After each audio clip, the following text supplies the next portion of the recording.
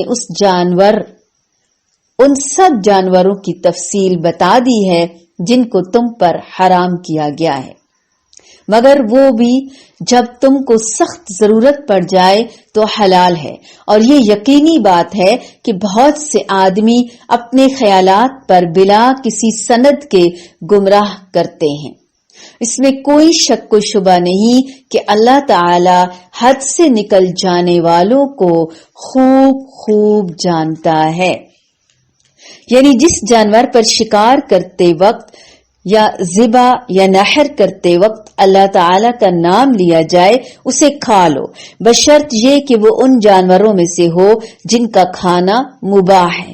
اس کا مطلب یہ ہوا کہ جس جانور پر عمدن ان موقعوں پر اللہ کا نام نہ لیا جائے وہ حلال و طیب نہیں، البتہ اس سے ایسی صورت مستثنا ہے کہ جس میں یہ التباس ہو کہ ذبح کے وقت ذبح کرنے والے نے اللہ تعالی کا نام لیا یا نہیں لیا۔ اس میں حکم یہ ہے کہ اللہ تعالی کا نام لے کر اسے کھا لینا چاہیے۔ حدیث مبارکہ میں آتا ہے کہ حضرت عائشہ صدیقہ رضی اللہ تعالی عنہا نے رسول اللہ صلی اللہ علیہ وآلہ وسلم سے پوچھا کہ کچھ لوگ ہمارے پاس گوشت لے کر آتے ہیں، اس سے مراد وہ اعرابی تھے جو نئے مسلمان ہوئے تھے اور اسلامی تعلیمات اور تربیت سے پوری طرح سے بہرہور ابھی نہیں تھے۔ ہم نہیں جانتے کہ انہوں نے اللہ تعالی کا نام لیا یا نہیں۔ آپ صلی اللہ علیہ وآلہ وسلم نے فرمایا سمو علیہ انتم وکلوا، تم اللہ تعالی کا نام لے کر اسے کھا لو، یعنی شبہ کی صورت میں یہ رخصت ہے۔ اس کا مطلب یہ نہیں کہ ہر قسم کے جانور کا گوشت بسم اللہ پڑھ کر کھا لینا چاہیے، وہ حلال ہو جائے گا۔ اس سے زیادہ یہ ثابت ہوتا ہے کہ مسلمانوں کی منڈیوں اور دکانوں پر ملنے والا گوشت حلال ہے۔ ہاں، اگر کسی کو وہم ہے تو کھاتے وقت بسم اللہ پڑھ لیں۔ پھر حلال جانوروں اور حرام کی ڈیٹیل ہم بہت تفصیل کے ساتھ پڑھ چکے ہیں، اور اضطراری کیفیت جو ہے وہ اس کے علاوہ ہے۔ تو یہاں ہمیں کھانے پینے کے بارے میں بتایا گیا، حلال اور حرام کے بارے میں بتایا گیا۔ اس کی اہمیت ہے، اس لیے اللہ تعالیٰ بار بار بتاتے ہیں، ہم کہیں سرسری گزر جاتے ہیں، کہیں قدرے تفصیل سے پڑھتے ہیں۔ کھانے پینے کے معاملے میں حق کی پیروی کرنی چاہیے، قرآن اور سنت کو فالو کرنا چاہیے، نہ کہ وقت کے رسم و رواج کو، کیونکہ اہل عرب جو تھے انہوں نے خود ساختہ طور پر بحیرہ، صائبہ، حام، وسیلہ وغیرہ کو حرام کر رکھا تھا۔ تو اللہ سبحانہ و تعالی نے ہمیں تلقین کی ہے کس چیز کی، کہ جس چیز کو اللہ تعالی تمہارے لیے حلال قرار دیتے ہیں تم اسے اپنے اوپر حرام نہ کرو۔ وَإِنَّ كَثِيرًا لَيُضِلُّونَ بِأَهْوَائِهِمْ بِغَيْرِ عِلْم، بکثرت لوگوں کا تو یہ حال ہے کہ علم کے بغیر محض اپنی خواہشات کی بنا پر گمراہ کن باتیں کرتے چلے جاتے ہیں، محض اپنی خواہشات کی بنا پر، یعنی علم کے بغیر۔ وہ کیا سوچتے ہیں، کیا کہتے ہیں؟ I think so, I like this, I wish کے ہر چیز ان کی اپنی مرضی اور پسند کی ہوتی ہے، یہ نہیں دیکھتے کہ اللہ کا حکم کیا ہے، اللہ کی رضا کیا ہے۔ ان حد سے گزرنے والوں کو اللہ تعالی خوب خوب جانتا ہے۔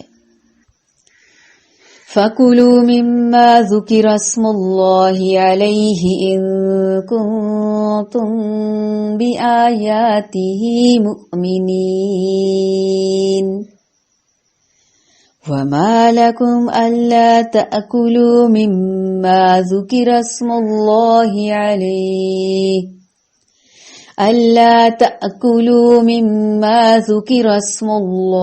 عَلَيْهِ وَقَدْ فَصَّلَ لَكُم مَّا حَرَّمَ عَلَيْكُمْ إِلَّا مَا اضْطُرِرْتُمْ إِلَيْهِ وَإِنَّ كَثِيرًا لَيُضِلُّونَ بِأَهْوَائِهِمْ بِغَيْرِ عِلْمٍ إِنَّ رَبَّكَ هُوَ أَعْلَمُ بِالْمُعْتَدِينَ۔